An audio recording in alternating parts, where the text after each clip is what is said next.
Salam aleyküm əziz izləyicilər. Bugün gördüğünüz gibi iki tane karakteri bir eləyəcəyik.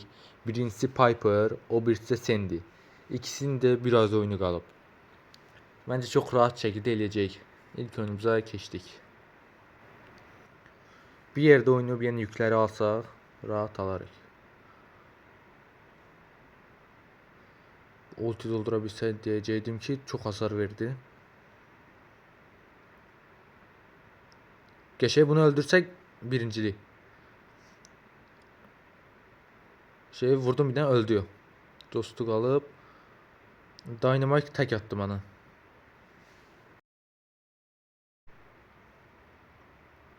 Yo, bu oyunu kazanabilməyəcəyik. İkincili. Buradan da 7 kupa. Keçək yeni oyunu.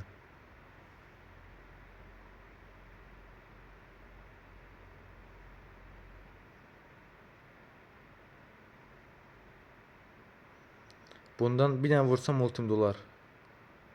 Aa, burada da Murtsur'da pusub. Bunu öldürdüm geçey. Murtsur'da pusubunu bilirəm. Bu sürət yıldız gücünü alıb vurma biraz çətindir.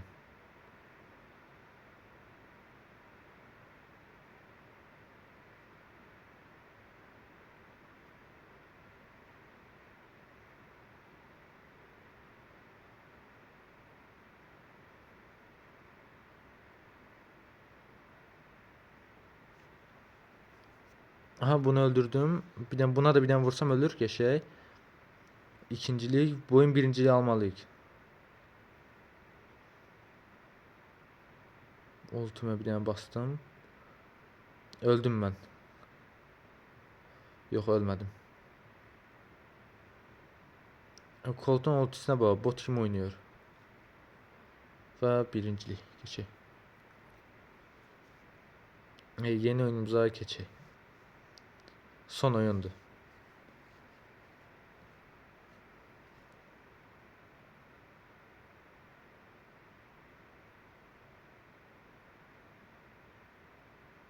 Buradan bunlardan ulti doldurabilsem çok güzel olurdu. Dolduramadım.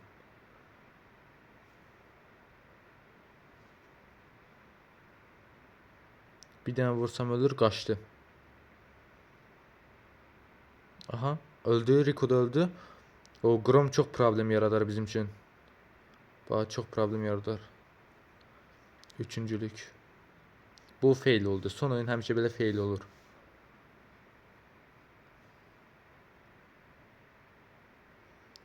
Bunları da öldürdük. Bir takım burada gitti. Ya Leon da öldürək. Ya Leon da gitti. Bizim yaman dislike atırıq bizdə.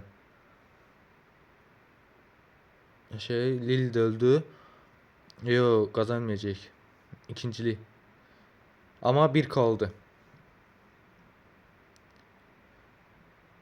Piper 1K.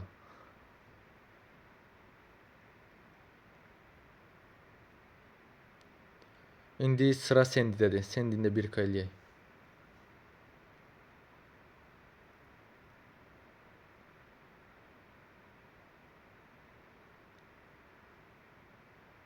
Sandy'de de son oyundu. Biraz da kalsa iki takım var. Aha, 2. Sal oyunu. Sal ikinciliği. Sal. Salın oyunu.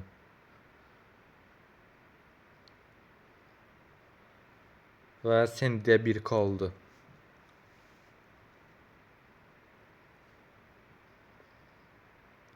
Bəli əzizləyicilər, bu videoda bu qədər. Belə videoların davamı üçün kanala abunə olun. Videoda rekord bir dənə bəyəni atın. Sağ olun, salamat qalın.